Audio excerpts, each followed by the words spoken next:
waxaa farxad ii ah maanta oo ay taariikhdu tahay 12 bishii May 2022 5 sano mise 6 sano ku dhawaad kadib in aan dalkaygii la igu soo dhaweeyo oo ra'iisul wasaarihi xukuumadda mudane Xuseen Roble golihiisa wasiirada golihii labada gole baarlamaanka iyo guud ahaan hay'adihii dawladda ay si fiican ugu soo dhaweeyeen mudane ra'iisul wasaare waan kaaga mahad celinayaa sida aad runtii igu maamuseen soo dhaweynta aad samayseen iyo shaqadii aad soo qabateen waxaan ognahay oo runtii aan la ilaawi karin idinkana mahad celinayaa go'aanka xaq darrada ahaa ee laygu xukumay ee layga saaray wadanka ee argagixisada laygu xukumay inaad ka daba tagtaan oo meesha ka saartaan aad iyo aad baan ugu faraxsanahay waa idinka mahad celinayaa sidoo kale waxaan jeclahay iyagana inaan u mahad celiyo baarlamaankii labadii gole shacbiga Soomaaliyeed oo ayaguna si buuxda u qaadacay go'aanka xaq darrada iyo karaama darrada ee ka soo baxay xukuumadda xilligaa jirtay ee go'aamiseen aan anigu argagixisahay ururkayguna argagixisayahay waa idin mahad celinayaa dhamaantiin mudane ra'iisul wasaare inaad igu soo dhaweysaan oo maanta aad ugu qaabishaan meeshii uu ka dhacay jawrkii daaru nadwa meeshii macna waxa la yiraahdaa waan filayaa meeshii nabiga loogu tashaday yani meel kasto xaq darro lagu fuliyahay way haboon tahay in xaq lagu daahiriyo meeshii shalay laygu xukumay inaan argagixisahay go'aankii foosh xuma iyo xaq darradii laygaga sameeyay aniga qadiyada Soomaaliyeedba inaad maanta ugu soo dhaweysaan aad iyo aad baad ugu mahadsantihiin aad baan ugu faraxsanahay shacbiga Soomaaliyeed guud ahaan iyo qadiyadan anigu iyo idinkuba aynu wada lahayn u dagaalameynayna runtii waxay ahayd arin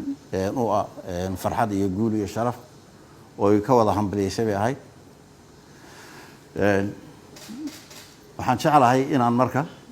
dhowr kelimo oo yar yar inaad intaarto hadii Ilaahay yiraahdo koow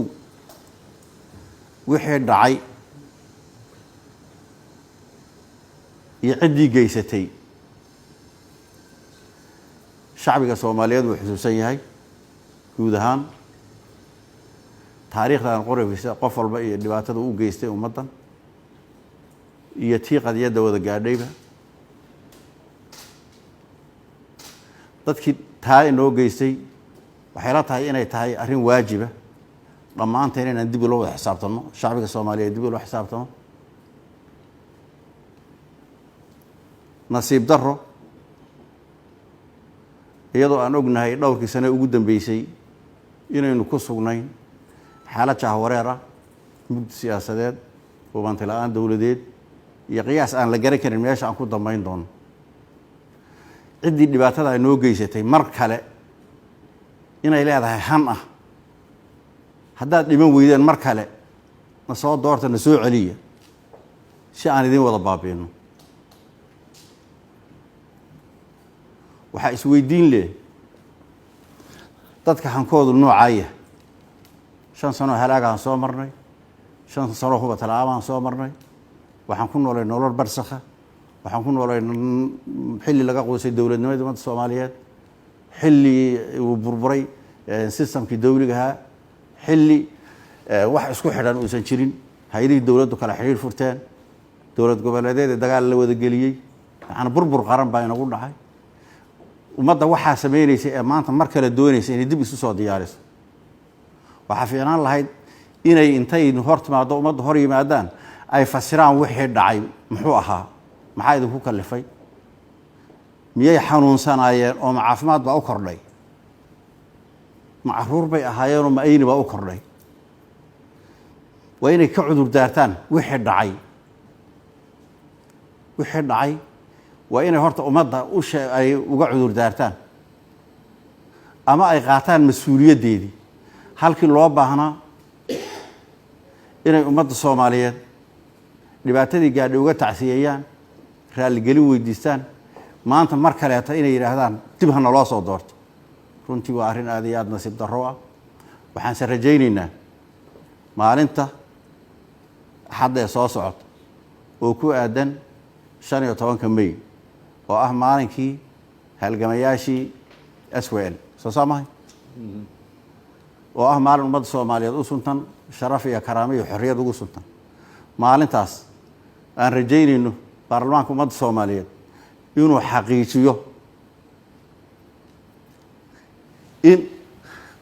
ayagana lagu ciqaabo waxay mudnaayeen ummadda Soomaaliyeedna ay u dooraan dadkii samata bixin lahaa inaguma leh xaq inaguma leh inay maanta xil ina weydiistaan wax xaq loogu leeyahay ayaga in dhibaatadii ay geysteen lagu la xisaabtamo dabcan waana lagu la xisaabtamaya. waxaan jecelahay inaan hadalladeeda inta badan dib u dhigto haddii Ilaahay yiraahdo oon mar si fiican oo kulanku aynu mar kale isugu soo noqono ra'iisul wasaare yaa rajaynaya mar kale waa idin mahad celinaya dhammaan idinka iyo shacbiga Soomaaliyeed iyo baarlamaanka iyo labadii soo gala waa idin mahad celinaya aad iyo aad baad u mahadsantihiin.